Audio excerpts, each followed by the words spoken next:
Good evening, everybody, and welcome to Family Tech Talk Night. Just before we get started, you'll see that we have both the chat, and this is a place where I may be asking you questions to answer. But there's also the Q&A, which I ask you to use if you have questions to ask of me. Also, if you need to listen in Spanish, please select the globe icon at the bottom of the screen and pick Spanish as your language. And our interpreter, Gigi, will be on the line for you so you can listen to tonight's session in Spanish.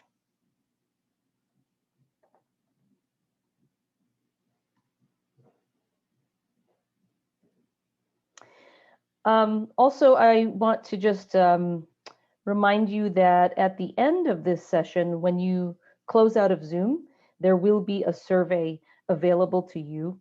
It's very, very brief. I appreciate any feedback that you might have for us. We try to improve this session and the content in it as much as we can. So again, I'll remind you again at the end of the session about the survey. Great.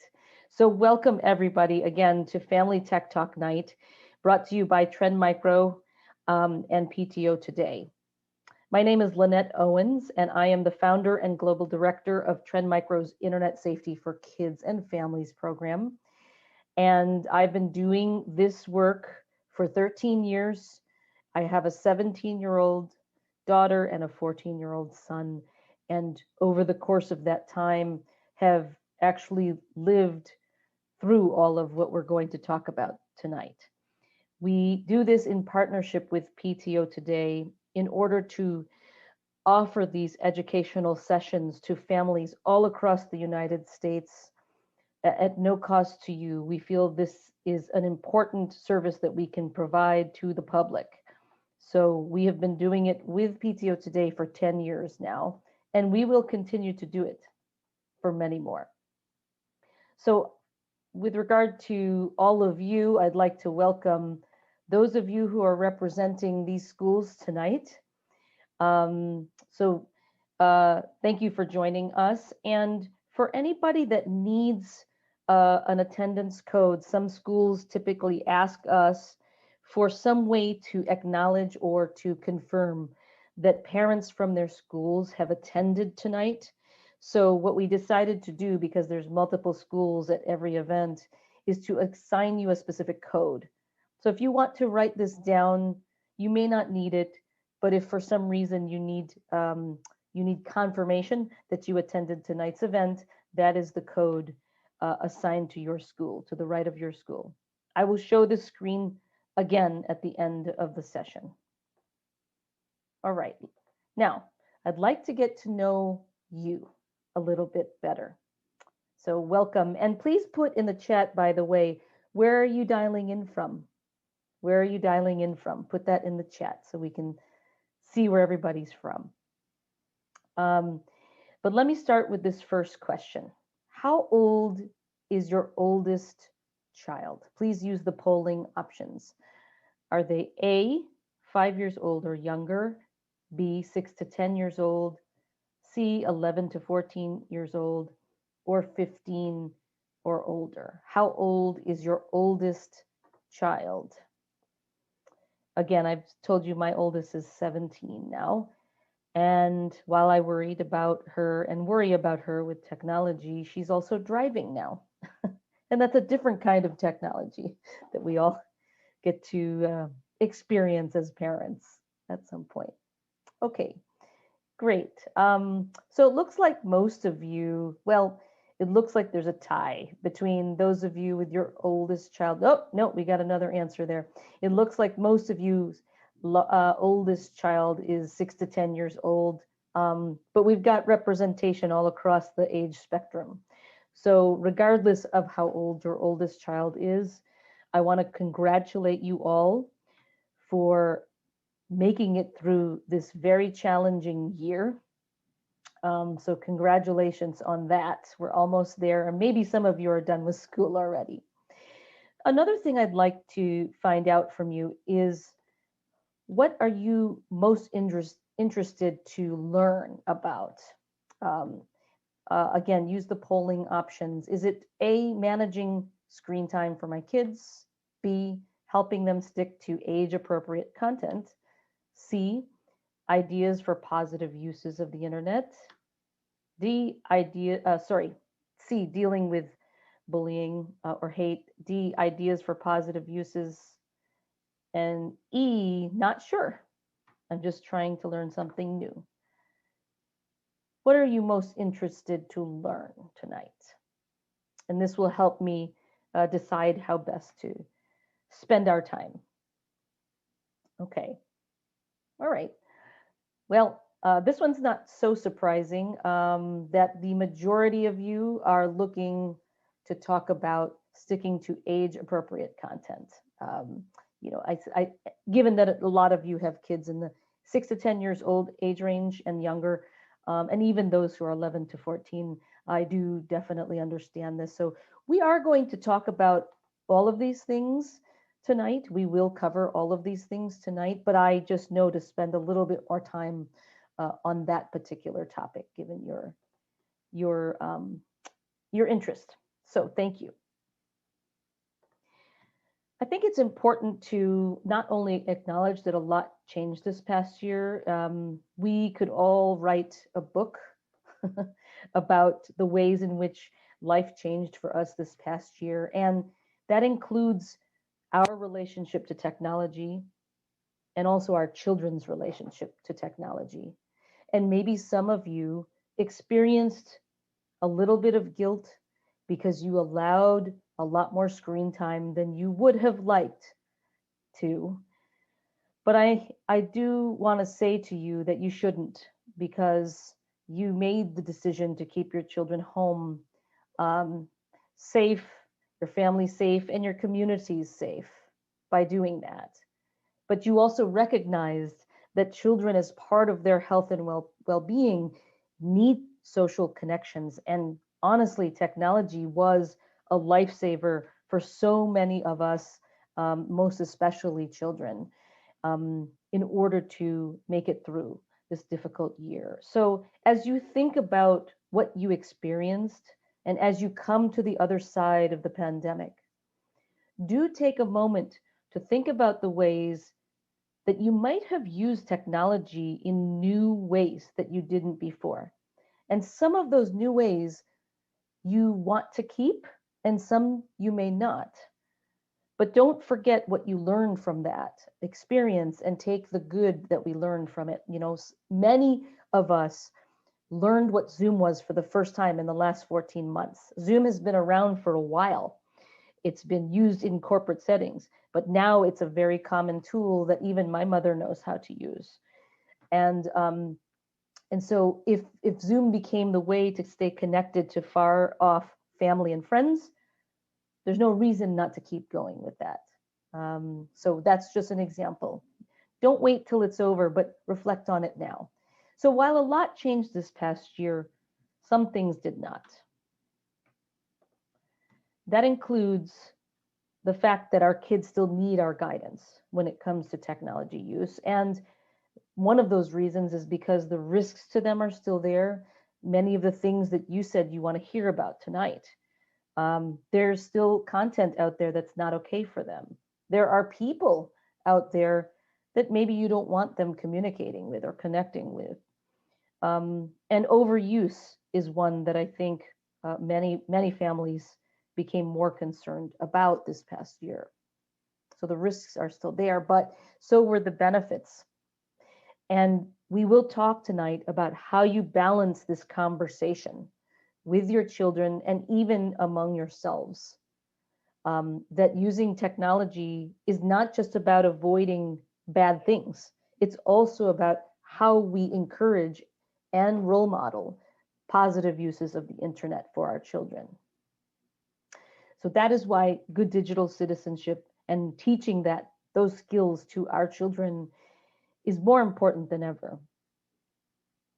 So what do we mean by digital citizenship? Well, it does mean that we talk about the risks and how to avoid them. We want to help our children be safe and secure while they're online. But it doesn't stop there. It also includes digital literacy skills. So, as an example, what's the difference here? Well, if you talk to children about the risks of their privacy and why it's important to use privacy settings and um, to keep safe from maybe strangers who might do something with their personal information and harm them in some way, well, we also have to teach them, well, where are those settings? How do I set them? Which settings should I actually be using? So it's not just knowing what the risks are, but then how do I actually use the tools there to protect me? It's also about how we behave towards others, how we behave within the context of rules and guidelines that govern online communities. And finally, it's also about teaching our children how to use the internet in ways that are positive and productive. Very often, when we are talking to them about using their phones and their gaming devices, it's such a long list of what not to do. We have to remember that that is half of the conversation. The other half is, what should we be telling our children? What should we be encouraging them to do on the internet? Things, again, that would benefit themselves, benefit their communities, and benefit possibly the world. So we like to break it up into four categories. First is being online. And what we mean by that is, how do you set up the right environment, the rules, and a good example? How do you set the right environment, set the rules, and set a good example for your kids? Being safe means, how do I protect my privacy, my personal information, and myself, my physical self? How do we do that ourselves, and how do we teach those skills to our kids? On kindness, we do care about how we treat other people, but kindness is something we should consider directing inwardly too. We know that in certain situations, um, the internet can create and make kids feel anxious and maybe even depressed sometimes. And so, how can we talk about kindness that we, in a way that directs it towards others, but also towards oneself? And being savvy means, how do we encourage good habits and good uses? So, one of the most basic things in terms of setting up the right environment is the physical parts of it. So you've been doing this for 14 months. I don't really need to belabor too much of this. But, it's sometimes we need reminders that when our kids are working on their laptops doing homework, or even if they're just playing video games, right? Are they physically set up in a way that's healthy, right? Are they hunched over?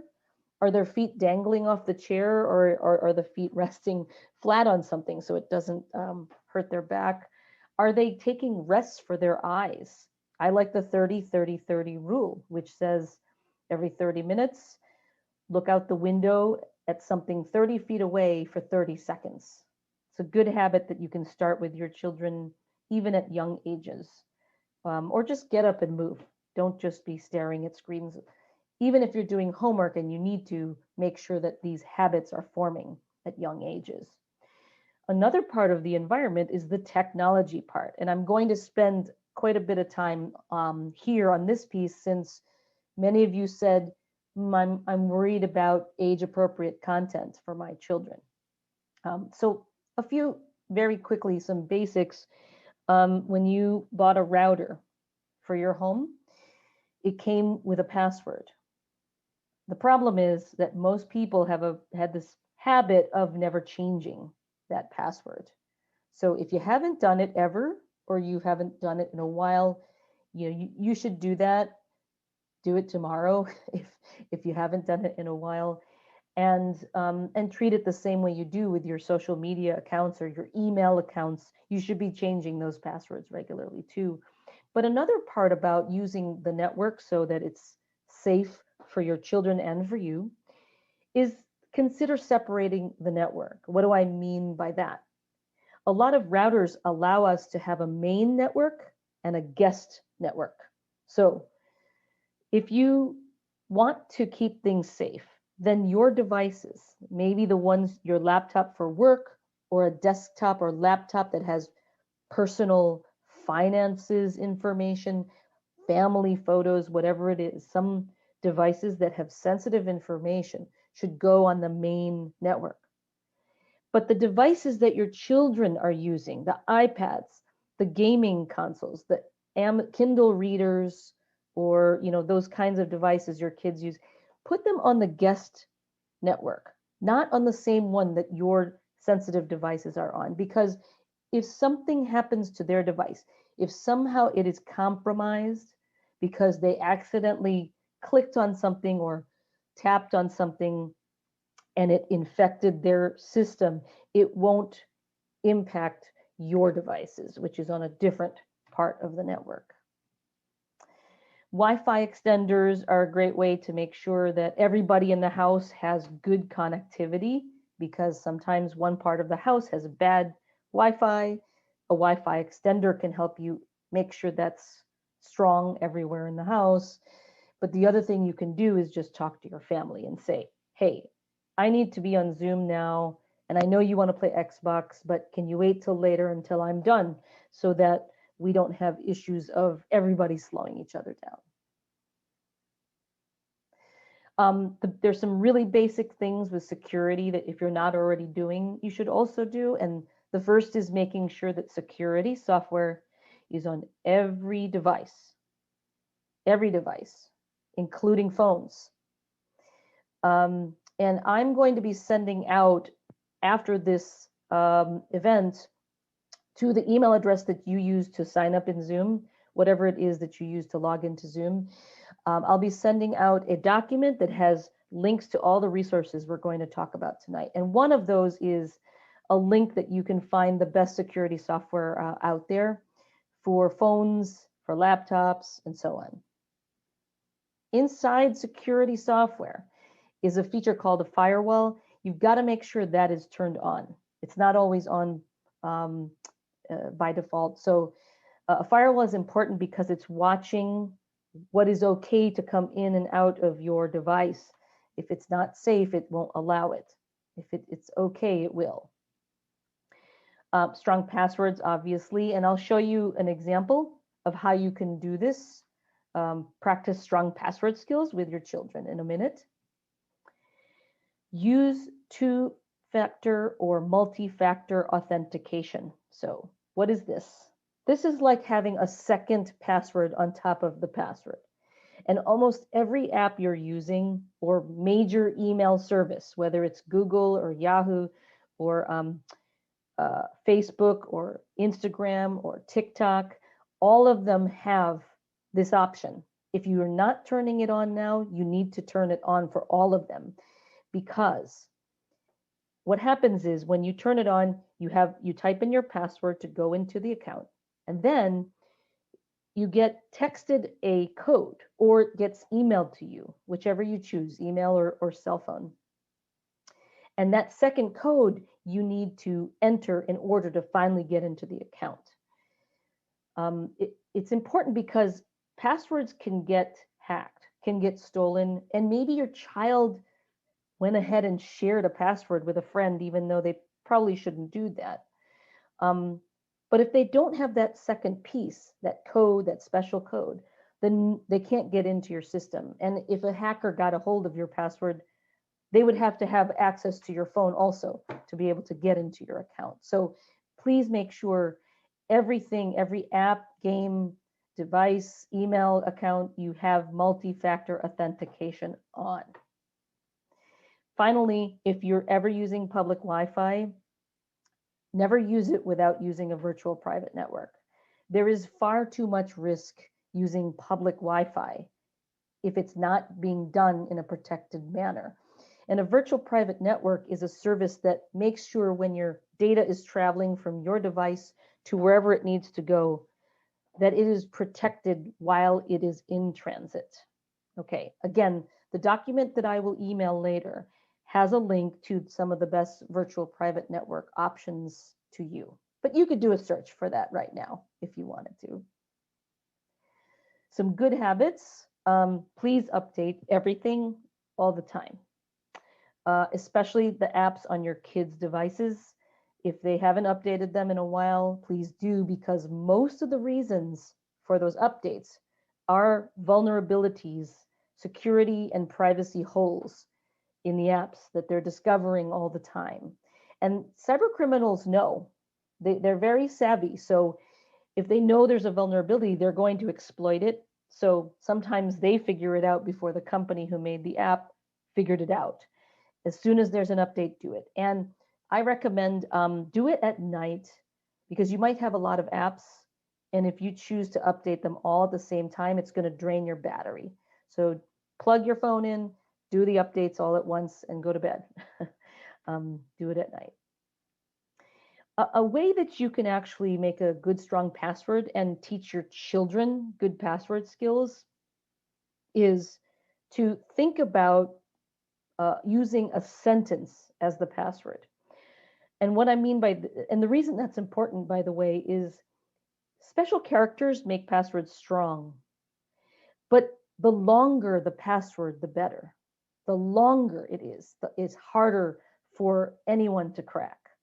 So one way that you can do this, because many times you don't have a lot of space for the passwords, they only allow so much. Maybe think of a sentence and use the first letter of each word as your password. This is just an example here. Might need to buy more toilet paper soon, but the actual password is MN2BMTPS. And then I threw in a special character to make it stronger. So that's something you can practice with your kids. They can have fun making up a sentence, and then, do this regularly. Do it once a month, maybe the first of every month, they're changing passwords, whatever. It's just train them now so that as they get older, they're always practicing such skills. Finally, back up everything. And if you're an Apple family, you have space on iCloud, and then they charge you if you want more space. If you're an Android phone or device user, you have Google Cloud, and then you have to pay if you need more space. That's fine, use those services, but I also recommend getting the hard drive backup also, the kind you can buy at Best Buy or Amazon or any number of places online. And the reason for that is if something was ever compromised or hacked in the cloud, you still have the hard drive as the option. And if something ever happened to your hard drive one, like you dropped it and it broke, you still have the cloud. So I really highly recommend that you invest in something like that for very important things like photos and financial documents and so on. Now, for those of you who said you want to work on, or you want to have the ability to make sure your kids are staying with age-appropriate content, we're going to talk about some tech tools here. And these tools are already existing inside the things you own and use. They don't cost anything, right? And they could be in the apps themselves. They could be on the device themselves. So here's one example. Put in the chat here if any of you have heard of iOS screen time. Have you heard of iOS screen time, and are you using it? Just tell me in the chat yes or no. iOS screen time. So if you're not familiar with it, what is it? Well, if you have an iPhone, every Sunday you get this message that says, you've used your phone 16% more this week than last week. And it makes you feel all guilty and everything. But that is the same setting that you can use to manage certain things with your children's devices. So if you have Apple and your children have Apple devices too, like an iPad or an iPhone, You will set them up as a Apple user as well under yours, okay? A family account where they are a child set up under yours. And when you go to screen time and settings, you'll see at the bottom here, my family. These are actually my two children's names. And you select one of them, and now you will see the options to see, okay, how much time were they spending on it this week? And what were they doing? What apps were they using all of that time? And do I actually want to restrict the kinds of apps they can download? Maybe your child is 11 and you don't want them downloading TikTok or Snapchat yet because they're not old enough. So this is the place where you would do it. Okay. What's interesting too, it's tracking really interesting data like how many times they actually picked up their phone. And you can see this for yourself too, by the way, how many times you picked it up and put it down, picked it up and put it down. Okay, and you can restrict, privacy settings, again, content. It's a great tool. If you haven't tried it yet, it's one I would recommend. How many of you out there, and tell me in the chat, how many of your kids are using TikTok? Anybody's kids using TikTok, put it in the chat. Or maybe you're not ready for them to use TikTok yet. I'm sure they're begging for it if they are not using TikTok yet. So, okay, I see a mix of yes and no. Now, I want to talk to you about family pairing because, I applaud TikTok for this setting, which they introduced actually just over 1 year ago. It's called TikTok family pairing. And TikTok family pairing is a wonderful way for you as a parent and them as a child to ease into the TikTok experience. How does it work? Well, you're going to go to settings and you're going to look for something called digital well-being. They've chosen to call all of these settings for parents digital well-being. And that's where you will find the feature called family pairing. Once you select that, then you are going to, by the way, this requires you to download TikTok first, okay? You need to download it on your device as the parent device and your child's device if they're using a separate one to use TikTok. You're going to now tell in family pairing, select parent. So it knows now you're the one that's going to go ahead and manage the following settings. How much time are they allowed to use it? Or what kind of content are they, can you block the content that's not okay for kids? And can you limit who can actually communicate with them through the app? So that is a wonderful way for you to ease your child into this experience, ease yourself into the concept of your child using TikTok. Give it a try. And, it's not perfect. Does it catch everything? Not everything, but it does a pretty good job.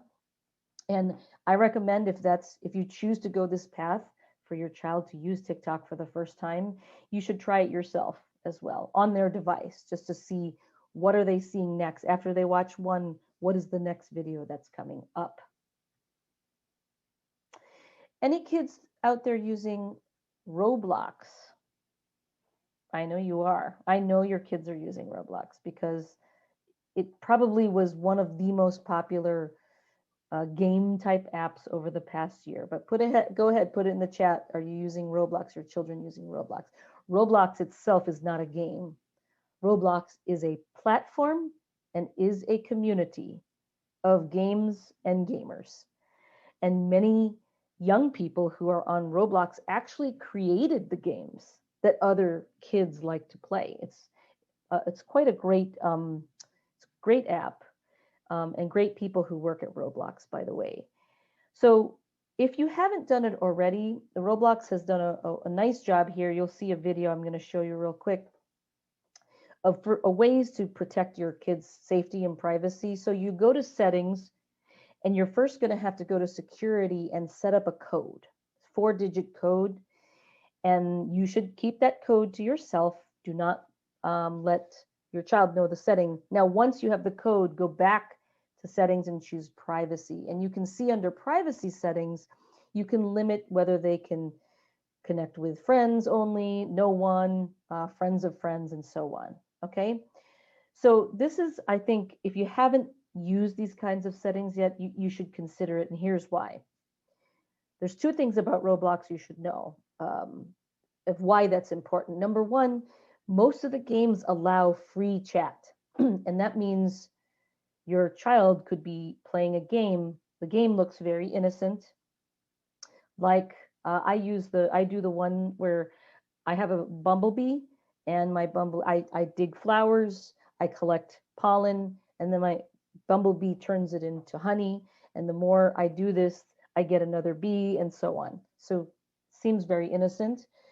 But I can actually chat, free form chat with other people who are playing at the same time. Okay, so free form chat is one of the reasons why I think you should really pay attention and make sure your children are, you're telling them that don't say things, don't give out personal information, don't answer questions that, might give out far too much personal information because you don't know who those other people are. And the second thing about Roblox is everyone thinks it's just kids playing. It's not. There's plenty of older teens and adults who play Roblox. So that is another thing to be mindful of, and why that open chat feature is something we want to pay attention to. Now, I will give credit to Roblox. They have done a really good job in general of keeping their community as safe as possible. They have human moderators who are watching the communications among these gaming places. And if they see someone asking another for what is your home address, send me your phone number, they won't allow it. They won't allow those kinds of messages to be sent onto their platform. Now, there's way more people playing Roblox than there are moderators. So will they catch everything? Maybe, maybe not. And that's why these settings are really important for you to know about and why they created them. Okay. For all of the families out there who are Android families, Google actually has a very similar option to iOS screen time like Apple, and the app is free and it's called Google Family Link. And Google Family Link basically enables you to do a lot of the same things that iOS screen time does for Apple devices. So you can limit the age, the type of apps that your kids could download. If it's above their age, it won't allow you. If you set it that way, you can limit screen time as well. You can even track where they are, especially if it's a mobile device and they're moving around. Okay, so if you're not already aware of Google Family Link, that's something you could use. Now I have a question for you. What very popular app does Google own that almost every kid loves to use? What app does Google own that almost everybody, including adults actually, but every kid loves to use? Anyone know? You can put it in the chat if you have a guess. What app? We got the right answer in there. It's YouTube. Yes, Google owns YouTube. Yep. And so here's the thing about YouTube. YouTube actually recently announced a new feature called supervised accounts. Okay, because before this moment in time, the only way to use YouTube safely for children was they use the YouTube Kids app, the one that has just very limited content. That's a good app for children in that, up to age 6, 7 years old, maybe even 8 years old. But at some point at 8, 9 years old, it's too young for them. I remember this happened to me. I don't want to watch Elmo anymore. I'm too old for that, right? The problem was that letting them watch YouTube was like the same thing that adults would do, and any kind of content could show up. They might watch a video that's fine, but then you didn't know what was going to show up as the next video. So the answer to this that YouTube just announced recently is called the supervised account. And Again, in the document that I'm going to email to you, it will be a link on how to set it up. But what's really nice about it now is you can decide based on the readiness of your child what kind of content they'll be able to see. So at least it'll be older than YouTube Kids, but not the full YouTube.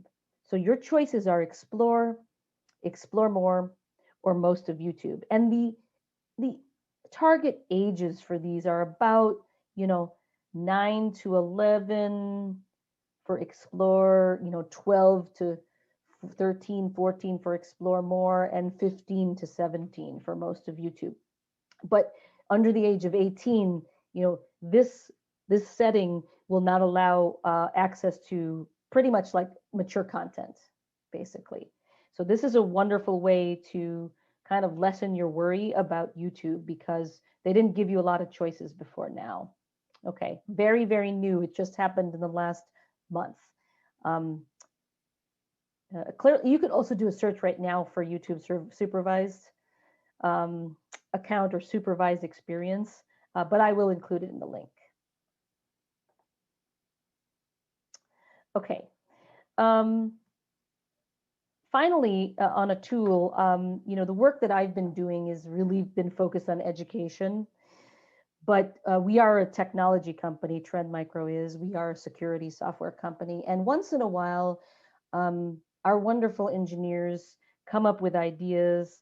They'll say, hey, Lynette, do you think this is something that would be helpful to families that you talk to? So just about a month or two ago, we put out there for testing an option called Safe Filter for Kids. And what this does is it's only available on the Chrome browser for now. I'd love for you all to test it. But what this does is if a web page has multiple images, let's say it's a YouTube page showing you many videos, but one or two of the videos or images are really not appropriate for kids, but the rest are okay, it's going to blur only the content that's inappropriate for kids. So anytime a page or image comes up, it's going to blur it for you. So you can download that and try it out at tmf.care/download. It's I will include it again in the handout that I'll send later on, but really would love your feedback on this. It doesn't cost anything, by the way. We have no intention of ever charging for this. It's just something we felt really compelled to do. All right. I'm going to take a question here now in the Q&A, and the question is, I often use my phone's personal hotspot to connect my laptop to the internet. Are there hidden security issues with that? It's a good question. There could be. I mean, I think it depends on a couple of things. If you're using your laptop for work, then hopefully you're connecting through a VPN. So most companies require you to use VPN in order to connect to the applications you use for work. So that's one way. I think the other is make sure your hotspot has a password so that not any stranger who, let's say you're in your car doing it and somebody parked right next to you could actually hop onto your hotspot. Make sure your hotspot always has a password on it so that only people who have the password could get on it. It's just like your Wi-Fi. You don't want just anyone jumping onto your house Wi-Fi. Okay. Now, on setting the rules. And again, if you have questions, you can enter it in Spanish or in English in the Q&A button. And Gigi will help me if it is in Spanish. So no worries, any language is fine.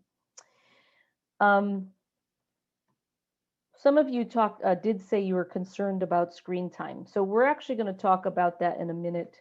But generally with rules, you want to make sure you're thinking of these 5 things. What are they allowed to use? When and how long are they allowed to use it? Where and with whom are they allowed to use it? When you're deciding, if your child ever comes home and says, hey, mom, dad, can I please download this new app or this new game, right? Has that ever happened? Happens a lot because they're going to hear about something that all their friends are playing at school, right? This happened last year with The app Among Us. Does anyone remember that app? Maybe you still play Among Us. It's kind of seems like it's passed as a fad now, but it's fun. It's a fun game. But I remember the first time my son asked me if he could play it, and I had not heard about it before. So I did some research. There's a great resource, Common Sense Media. That will, again, I'll put that link in the document I send later on. Common Sense Media gives great reviews of apps, games, websites. They even do movies, television shows, and books. If you're looking for a movie and you have multiple children and they can never agree on a movie because this one's this age and this one's this age, it's a great resource for that. But Common Sense Media now offers, you can search something 3 times a month, I think, for free. And after that, you have to pay a subscription fee, but great resource. I use it all the time to find out more about a new app, or whether, not a new app, but whether or not it's okay for my child's age. I did when they were younger. Um, and, when you're deciding the rules, have your children part of the conversation of those rules. Have them get involved in the setting of the rules, because they're more apt to stick to something that they helped build, to the rules they helped set. It's not true all the time, but they're more apt to do that. And they should also be a part of the decision of what the consequence is if they break the rules. Okay? So they're more apt to abide by those that they help set. We'll talk a little bit about when and how long in a second. Where this is something that during the pandemic, your child was probably just at home, always using it. But now that they might be moving around, maybe they're going to a grandparent's house or a friend's house.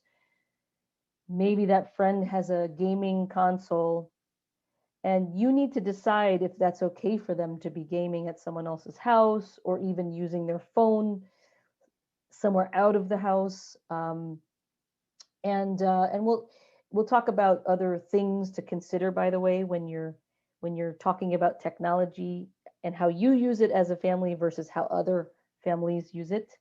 But you let them. It's your decision on the rules. Are they allowed to use it only at home, or can they use it at a friend's house? And I think this rule about with whom is, games, social media, TikTok, whatever it is, a lot of these things our kids use are social, meaning they can connect to other people on them. So the younger your children are, just stick to the people that they know well. And as they get older, you're going to have to allow that community of people to widen, because they're just going to start to meet people in school that maybe you never met. Maybe you've never met the parents of those kids, but your children go to school with them now. So as your children show you that they're responsible, and as needed, you can allow that universe of people that are in their phone contact list to grow. Now, I want to talk briefly about the screen time issue. And this exercise is called the 24-hour exercise.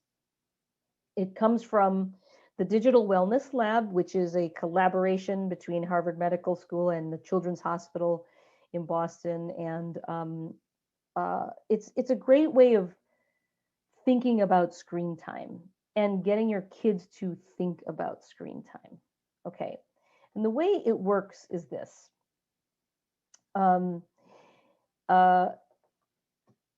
First of all, remind your children there's only 24 hours in a day, right? We all wish that we had more than 24 hours in a day, but there's only 24.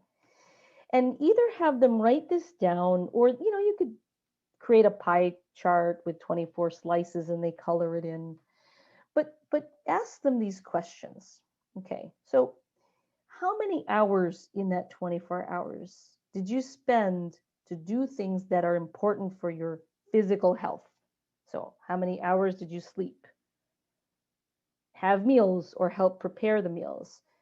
Go for a walk, ride your bike, play a sport, be outside. How many hours did you spend to support your health?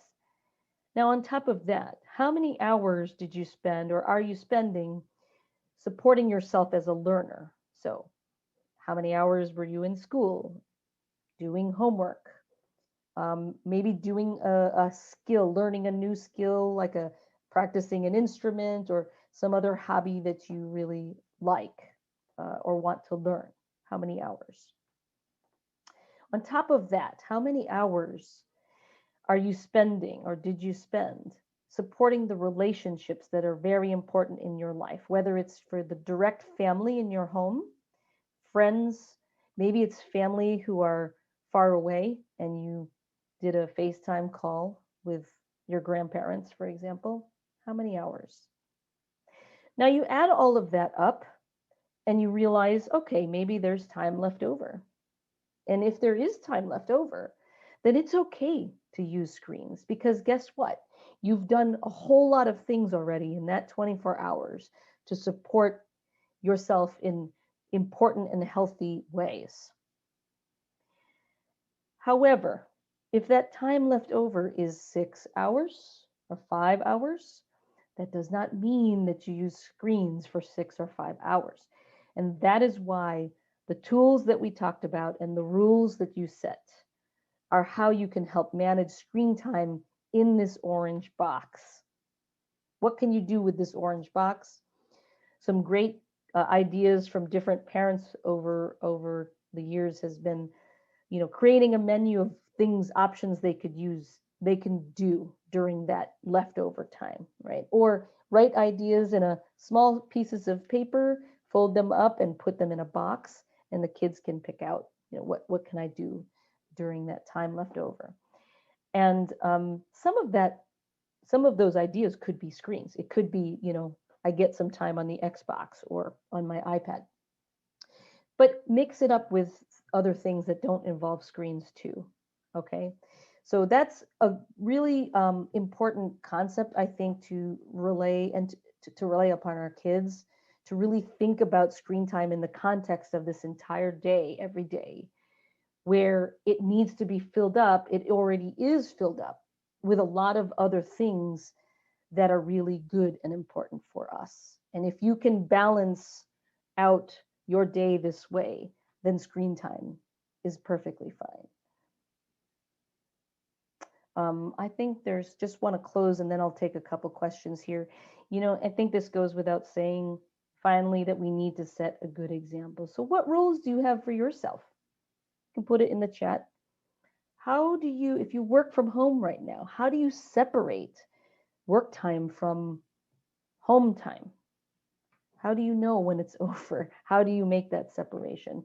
What do you do with your phone at night before you go to bed? Are you looking at it right before you go to sleep, or do you stop looking at it 1 hour before, which is a good practice because blue light off the screens can disrupt our ability to fall asleep. So the rule is at least 1 hour before bed, you shouldn't look at your screens. And how do you set a good example for your children?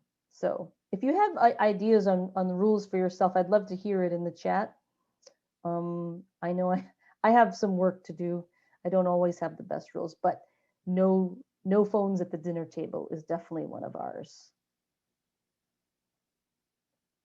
Okay. Oh, great. You have time limits on all of your social media. Good for you. I think that's a great idea to use the time limits even on yourself so you're not endlessly scrolling Facebook. And you can get really sucked into that for a long period of time. I'm going to take a couple questions here. So we have one in the chat, and I do, please do put your questions in the Q&A. I'm more apt to see it if it's in the Q&A than in the chat. So one question here, though, I'll take in the chat is, can you suggest some good educational apps for first grade kids? I highly, highly recommend go to Common Sense Media, because when you go there, you can choose the age of your child and it will give you a whole bunch of options there. And they'll give you a lot, by the way, for the first grade ages. Definitely go to Common Sense Media for ideas for educational apps for first graders. Another question, do you have advice for school devices that are administered by the school that you don't have control over? This is a fantastic question. and a problem that became much more acute over the past year because many districts were not issuing school-owned devices until this past year. So this is a challenge that today there's no perfect solution, although I will tell you Trend is trying to work on one for you. Not ready yet, but something I hope to share at some point. I recommend that you have conversations. Your administration and the specific teachers should actually be more deliberate, telling you how they plan on using that device with your children. What sites are they going to be recommending your children go to as part of their schoolwork? They should be telling you that, and I'm talking to school districts and saying, your teachers really need to be saying, these are the sites we're using, and they need to vet those websites too, because sometimes those free websites have advertising on the side, and some of those ads sometimes are not age appropriate. Most of them are great, though. Most of what the teachers will recommend are going to be fine. But you got to have those conversations. And the second thing is we need to remind our children that the device is owned by the school, and they really should only be using it for the reasons the school needs them to be using it. I am very well aware that children are having a hard time just focusing on the Google Meet, and then they wander, right? They want to open up another web page or, chit chat with friends on the side. I know that's hard. But, some school districts actually really lock down those devices where they can't even download anything onto it, or they don't even allow them to visit certain websites. When that works when they're at school, but when they're connecting on your home network, that's something you can do at the router level. There are settings within the routers that would actually block any device connecting to your home Wi-Fi from going to certain websites. So I can definitely recommend some of those options in the handout that I will send to you. But that's the answer today.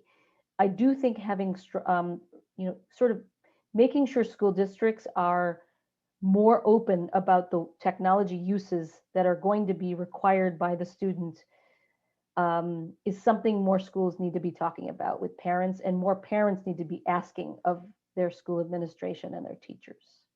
I hope that helps. I know it's not a perfect answer, but that is, unfortunately, I think we have opportunity, but we're in an interesting phase right now. And then another question, do I need to provide my email to receive information and links? You do not, because in order to join today, you had an email address you used to sign up for Zoom. So that is the email address that I have access to, and I will email everything to that address that you used. Okay. I am going to give my contact information at the end, though. So if for some reason you didn't get it or you're worried about getting it, you can certainly contact me. Okay. All right. And again, I encourage you to put questions in the Q&A. I won't catch all of them in the chat the way that I will in the Q&A. So on being safe, I think some of this seems kind of obvious, and some of what I'm about to tell you might be very new information to you.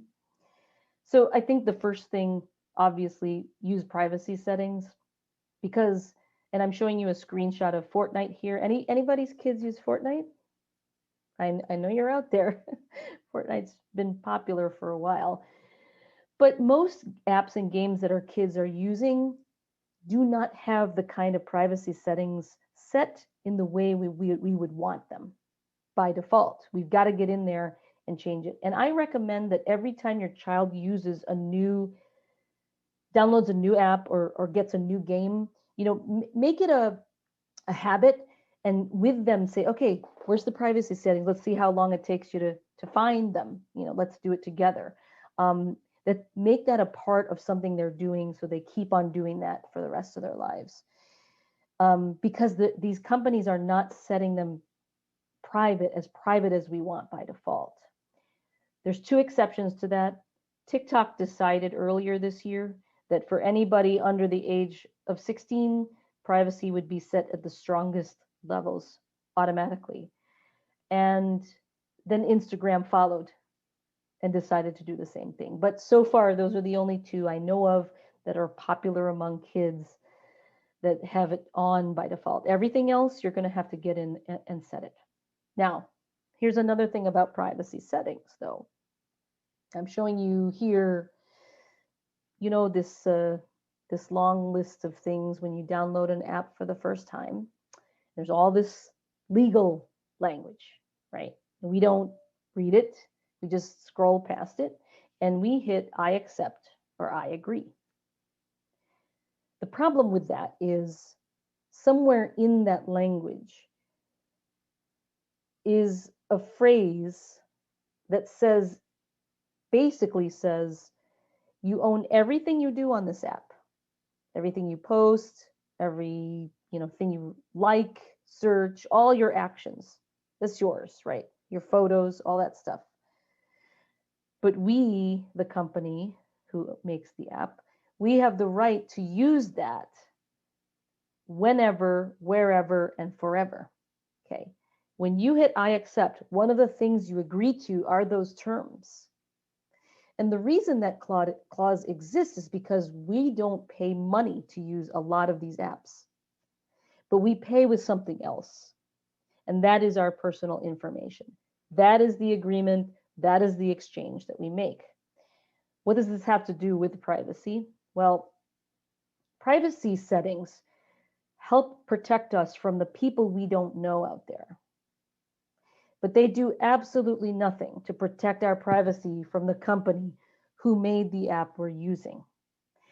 And that is why when we tell kids, hey, everything you post out there really isn't ever private, we're not just saying that to scare them. This is not an empty threat. This is the reason, is because somebody is tracking it. Somebody is storing this information about us. And you know what? When they store it, they don't just store it in one place. They're replicating that too, right? So a picture you put up there already is existing in multiple places the moment you post it up on social media. That is the reason why we tell children nothing we ever really do online is private. Okay, we're not just trying to scare them. It is just truly how it's built. So, when it comes to cyber criminals, they're not going after our kids really, because our kids don't have money. They don't have bank accounts. They don't have things that these criminals necessarily want. But these criminals show up in all of the places that people go, and your children might be in those places. So an example could be just search engine results.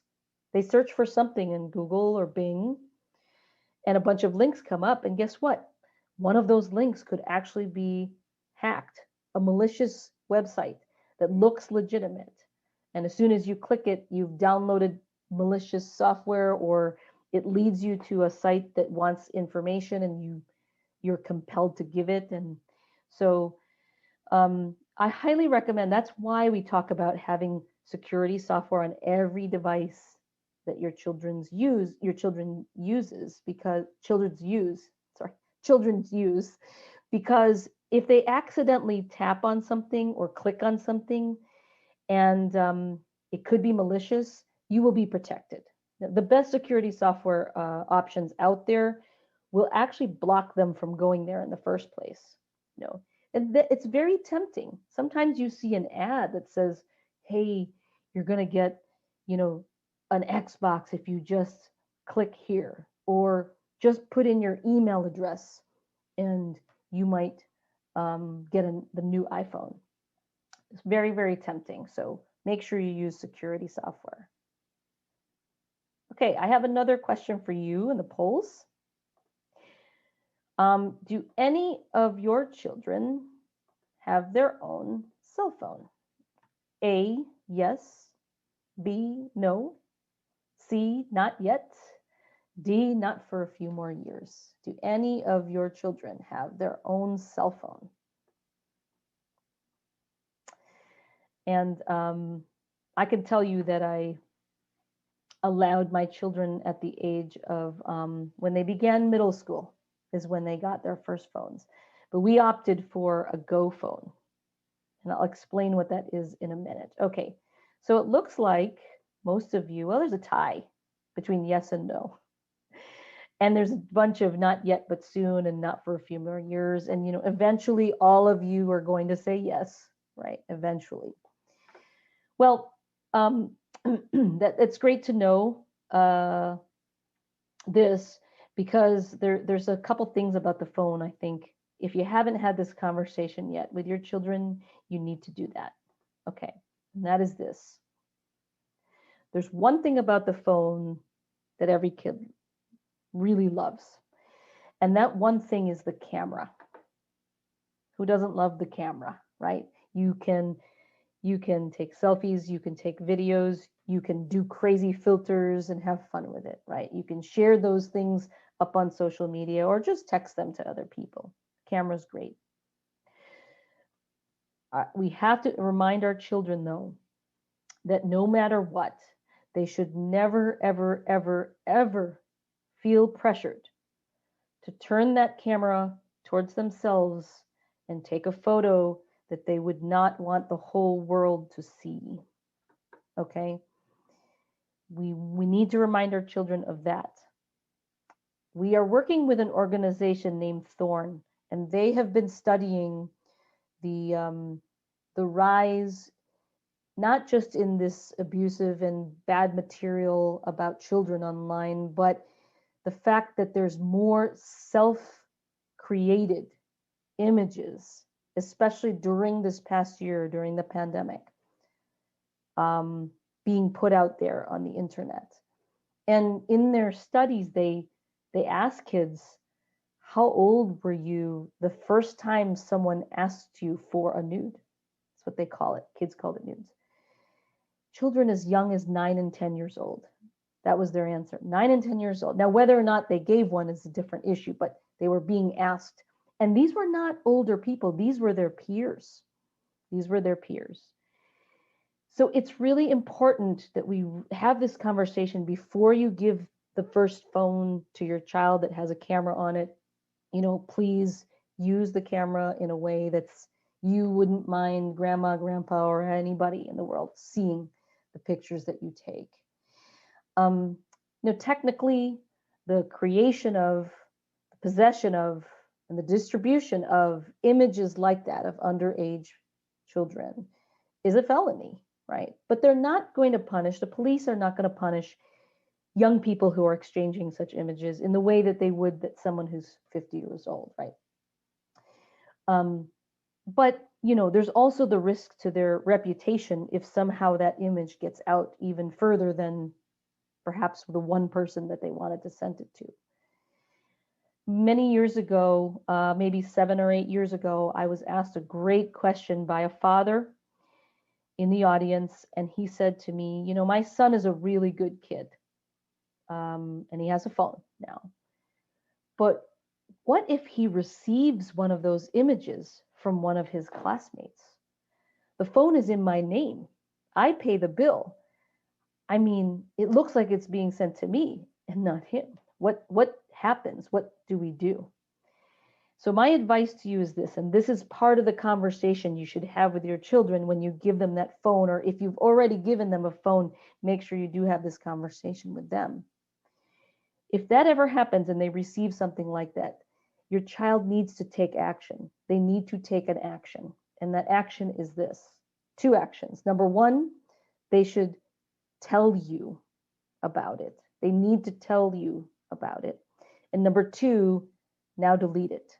Do not be in possession of it. Now, your part as a parent, if you know who the child is, and the parents feel comfortable doing it, you need to let the parents know that this has been put out there, that your son received it from their child. If you don't feel comfortable approaching those parents, or you don't know who the parents of that child is, then I would report it to the school, because in all likelihood, it's going to appear within their school community.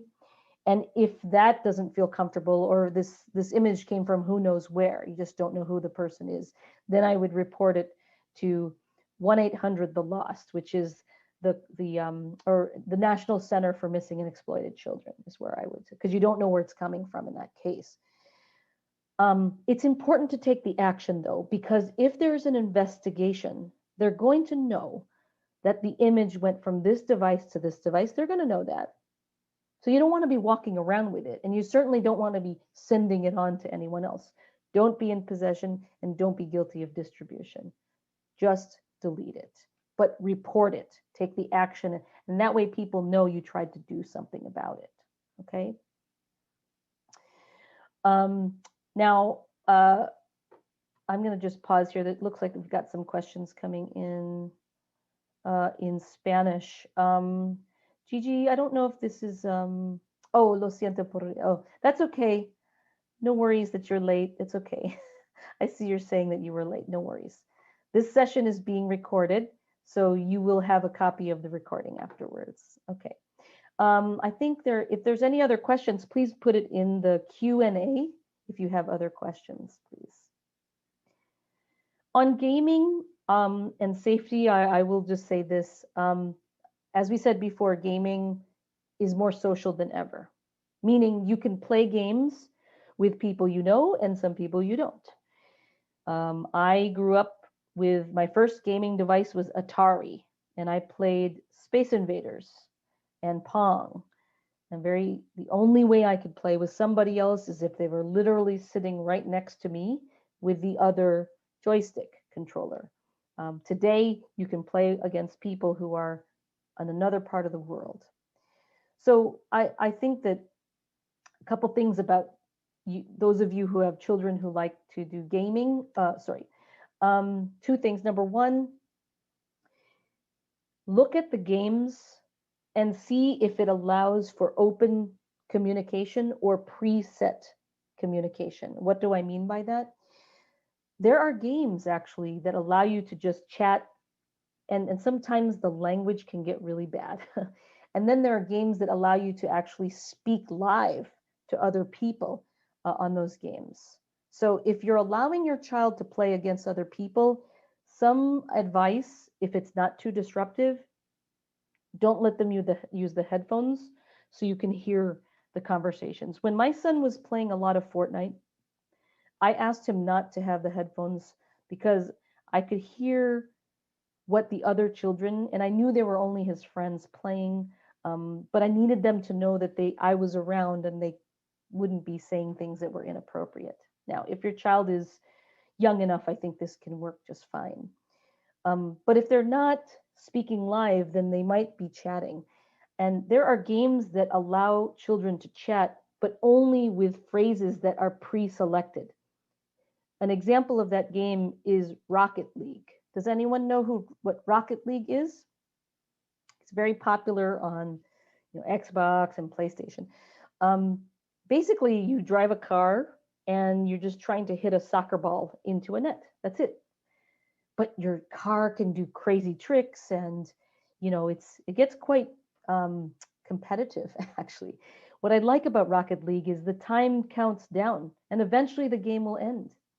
That's one thing I like about it. And the other is when you're chatting, you can only pick phrases like, hey, nice shot, or nice save, or whatever. So they're not just freely chatting with these strangers. Much safer, much safer. I mentioned the timer. That's another thing about Rocket League I like, is because the time runs out.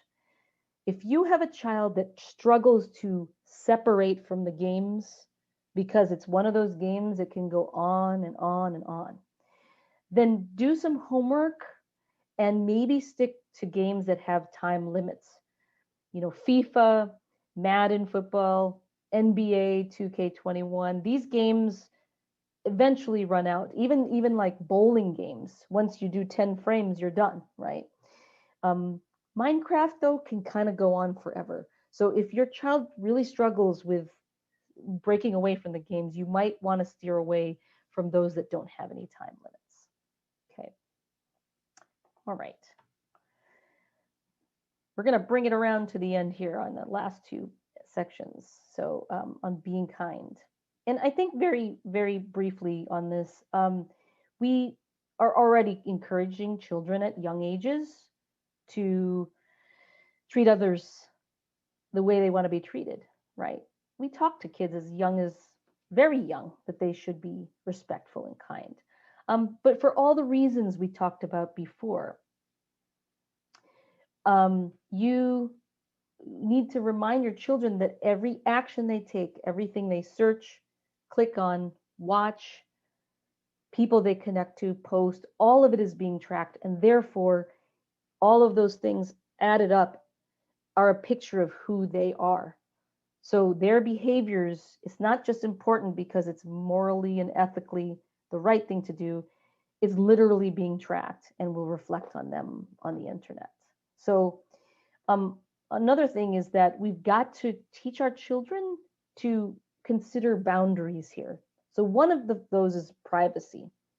Every person has a different definition of what they feel is private and what they don't.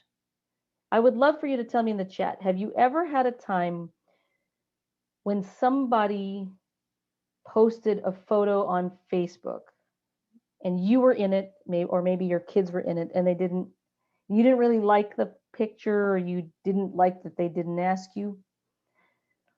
Has that ever happened to you? Definitely happened to me and my family. So here's the thing about that. This is one reason, this is one of the causes that can create drama, and in middle school especially. The kids who are starting off for the first time using social media, they just got their phones, and somebody takes a photo. The person who took it really, or that's the person who posted it, really likes how they look in it, but everybody else doesn't. And they go ahead and post it out on social media anyway. And what happens? Well, all the other kids in the photo saying, well, of course they posted it. They look fine, but we look bad. And, they start whispering behind their back. They start getting upset with each other. And then it blows up into some big bullying incident.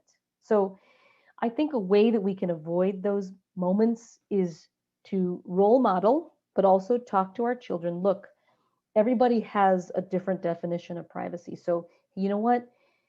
Before you post that, you maybe just check with your friends. Hey, are you okay if I post this? Are you okay if I do it?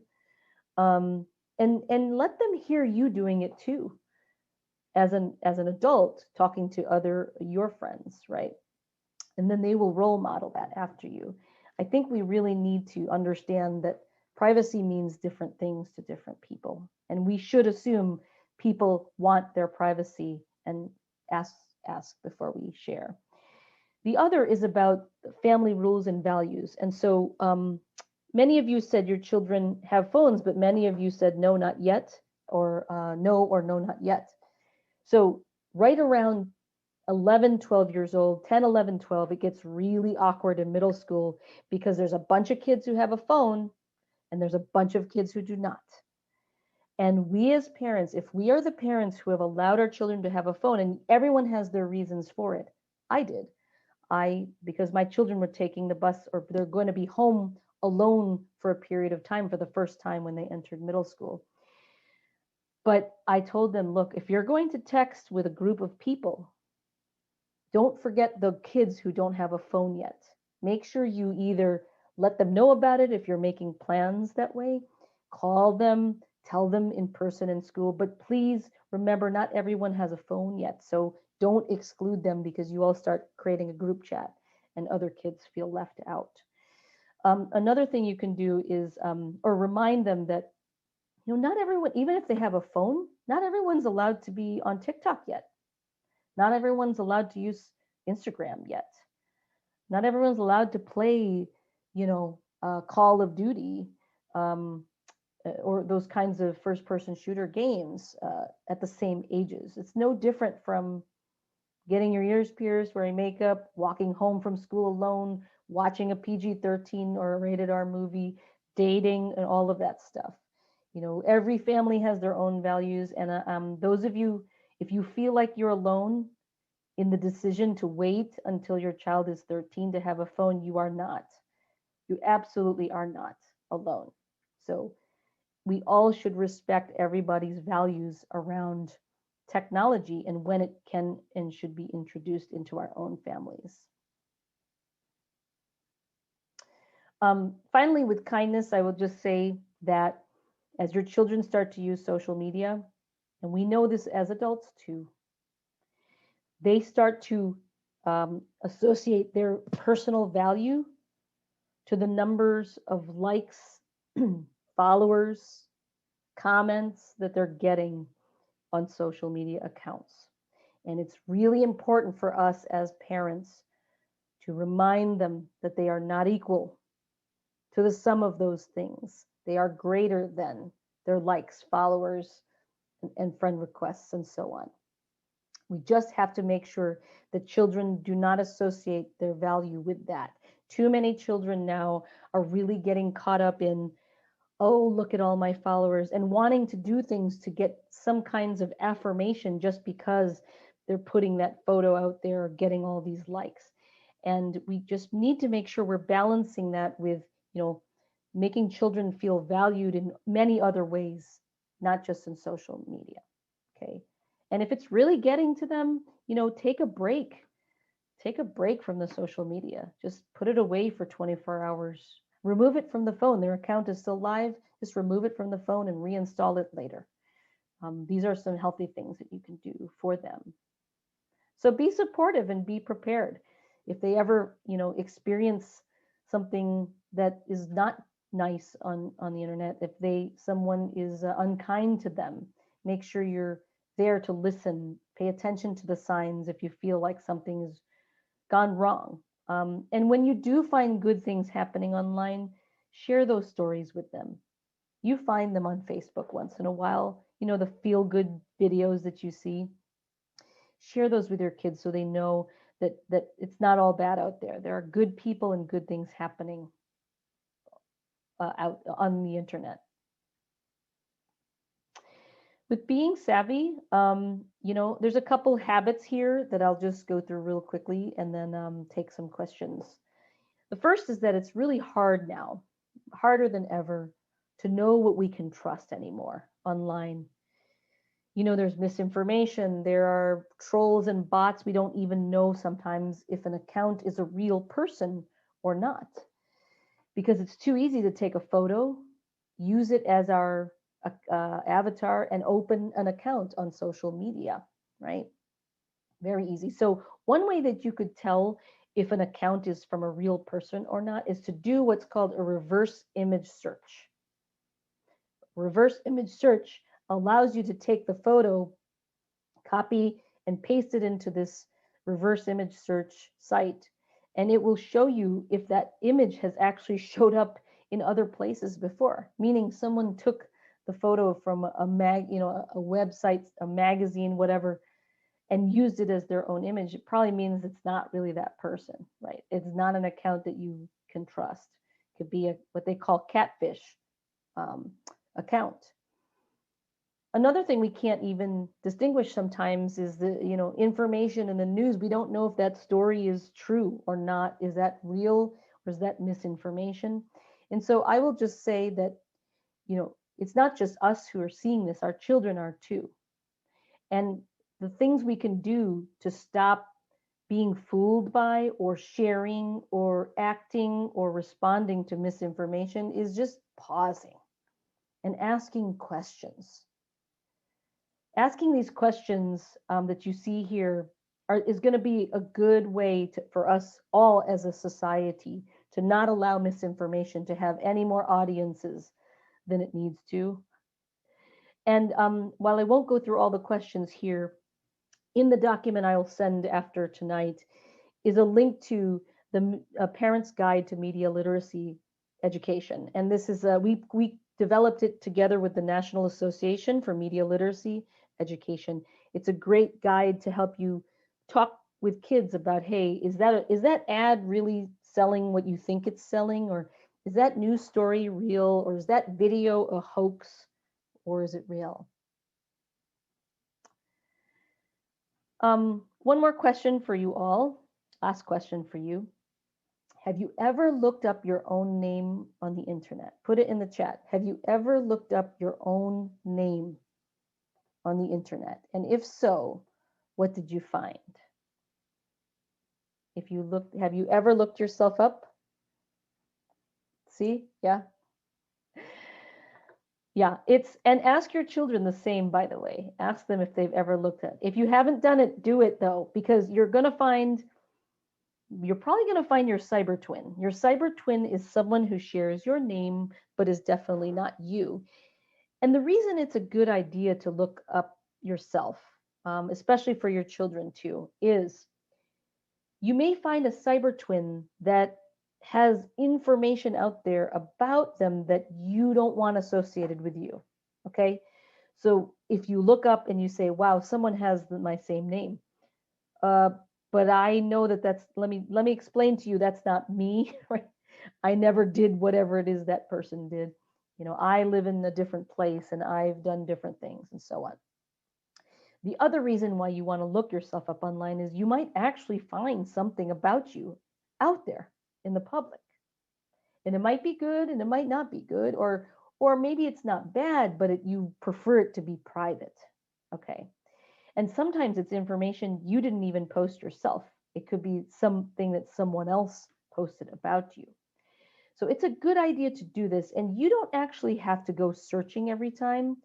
Both Google as a search engine and Bing, if you use Bing as a search engine, both of them have something called alerts. And you can set a Google alert by simply going to google.com/alerts. And then you enter a word, a name, or a phrase that you want to be notified about anytime something public on the internet is live, is posted. Okay, so you can receive an email once a week, once a day, or as it becomes public, however frequently you want.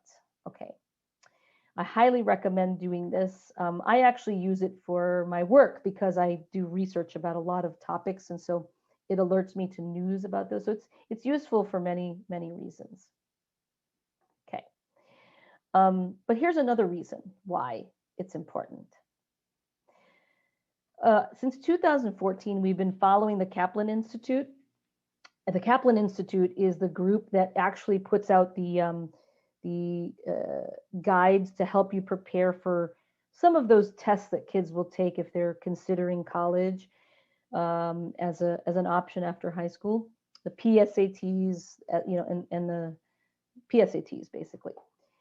And they started asking college admissions officers a question in 2014. And the question was this: beyond the common application that a student submits to your school, do you look them up on the internet? So the first year they asked the question, 25% said yes. The next year, 30, then 35, then 40, and it kept going up. About 2 years ago, they changed the question, but in the most recent year, which was just this January, 65% said that they would, if they needed to, they would look up the student online because they're just not sure if they should let them in or not. Of the people who did look up students online, 58% of them found something they did not like. And they basically decided, you know what, this student isn't going to be a good fit for us. Okay, so that is a reason to make sure all the things we talked about, using privacy settings, acting as if nothing's private anyway, posting with care, being kind to others, why all of those things are important, right? But this number is quite high, that 42% found something they really liked, something that helped them say, yes, this student is who we want. So what is it that they found? Well, they found that those are students who've done good things or shown how they can use the internet in positive ways. And that is why we have to balance this conversation of digital citizenship not just with a list of things not to do, but also all of the things that our children should do. And what are some positive uses? What are ways that we can encourage good uses? Well, use the internet to learn something. We all did this probably during the pandemic. If you look for, let's say, a new recipe, apparently everyone was baking bread. I wasn't one of them, but I did do a lot more cooking than before. I learned some new recipes. Learning new skills. Your child could help promote a cause. Maybe they're part of their raising money for a school purpose, or maybe there's animal shelter that they care about, a food bank that they want to support. Those are great ways to use the internet for good. There's also wonderful sites and apps now where they can start to showcase their accomplishments. If they're a writer, a photographer, or artist, maybe they perform, they're an athlete, a musician, whatever talent or skill they have, you could start collecting some of that work on certain kinds of sites and apps. And there's many options. Huddle, HUDL, is one that is heavily used for athletes now, student athletes, to capture screen snippets, video snippets of their performances. Same, you could use just a blog for writing or photography or art. You can keep these behind privacy settings while they're young, and maybe when they're older, go ahead and make it more public. You don't need to make it all public right away. Another idea is to enter contests, because contests are a great way for your kids to not only use the internet in a positive, productive way, but they could collect all their entries in some place, whether it's music or drawing or writing or photography, or they like to make videos, whatever it is. And maybe they never win, but just the process of hitting a deadline, following rules, and so on. It's a wonderful use of the internet. And hey, they might win at some point. So this is why it's important that we balance the things that they should be doing along with the things that they should not. So I encourage you, as we close this out, keep this conversation going. Tonight is just one moment in time, one conversation, but keep communicating with your kids, with other parents in your community, with your school administrators and teachers when it comes to the use of technology. And stay up to date. I'm going to show you my contact information as well, because I do keep up on all of these things. We do host these sessions, and this is our last one. You are my last group for the whole entire school year. We will start up again in September of next year, following through to the next month, next May. So I recommend that if you want to host these again at your school, there'll be new information, I guarantee you, new apps. But I ask you for one favor: do one new thing that you had not done before tonight. Maybe you turn on multi-factor, two-factor authentication on your kids' app, or use some privacy settings, or try the 24-hour rule. Do something new that you hadn't done before.